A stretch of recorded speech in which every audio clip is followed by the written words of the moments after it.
কোরবানি এলেই গরু নিয়ে নানান ধরনের নিউজ আসে গণমাধ্যমে। এর মধ্যে সবচেয়ে আলোচিত হয় দেশের গুরুত্বপূর্ণ ব্যক্তিকে কোরবানির গরু দেয়া। রাজনীতিবিদরা এটিকে বলছেন গরু রাজনীতি। 2023 সালে কিশোরগঞ্জের কৃষক দম্পতি কোরবানির গরু উপহার দিয়েছিল।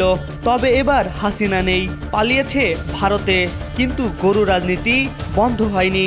হাসিনার জায়গায় যুক্ত হয়েছে বিএনপির চেয়ারপারসন বেগম খালেদা জিয়া।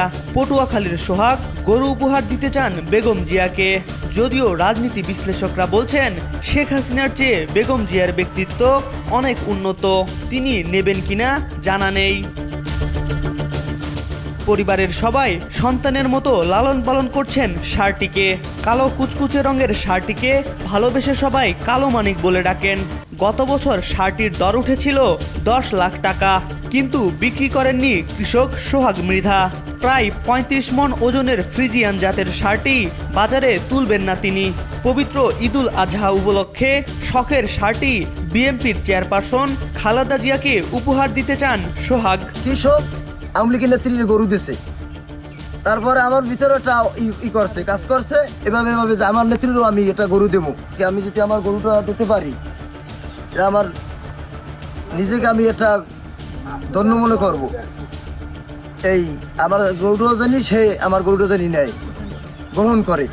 আদৌ ষাঁড়টি উপহার হিসেবে খালেদা জিয়া গ্রহণ করবে কিনা জানেন না সোহাগ মৃধা। এরপরও ষাঁড়টি ঢাকায় নিয়ে যাওয়ার প্রস্তুতি নিচ্ছেন তিনি। ইতোমধ্যে 60,000 টাকায় 2টি মিনি ট্রাক ভাড়া করা হয়েছে। বাদক দল ও যারা ষাঁড় নেওয়ার সময় ঢাকা যাবেন তাদের জন্য বানানো হয়েছে বিশেষ গেঞ্জি। সঙ্গে থাকবে ব্যানার ও দলীয় প্রতীক ধানের শীষ। এখন ষাঁড়টি সাজানোর প্রস্তুতি চলছে।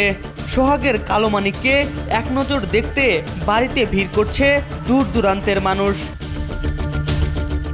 কৃষক সোহাগ মৃধার বাড়ি পটুয়াখালীর মির্জাগঞ্জ উপজেলার উত্তর ঝাটিবুনিয়া গ্রামে। তিনি ইউনিয়ন বিএনপির কর্মী। আওয়ামী লীগের আমলে 2023 সালে সংবাদ মাধ্যমে শেখ হাসিনাকে এক কৃষকের গরু উপহার দেওয়ার খবর দেখে তার ইচ্ছা জাগে খালেদা জিয়াকেও তিনি তার শখের ষাঁড়টি উপহার দেবেন। সাদার মধ্যে হালকা কালো রঙের এই গরুটি ক্রস ব্রাহ্মা জাতের। 20 মণ ওজনের বিশাল এই গরুটি 2023 সালে কিশোরগঞ্জের পাকুন্দিয়া উপজেলার কৃষক বুলবুল আহমেদ ও তার স্ত্রী ইসরাত জাহান স্বৈরাচার সরকারের প্রধানমন্ত্রী শেখ হাসিনাকে কোরবানির জন্য উপহার দিতে চেয়েছিলেন। গণমাধ্যমে প্রচারিত হয় কৃষক দম্পতির ভালোবাসার প্রতি শ্রদ্ধা জানিয়ে তখন গরুটি নিতে সম্মত হন হাসিনা। তার প্রেস উইং জানায় গরুটি কৃষক দম্পতির বাড়িতে কোরবানি হবে।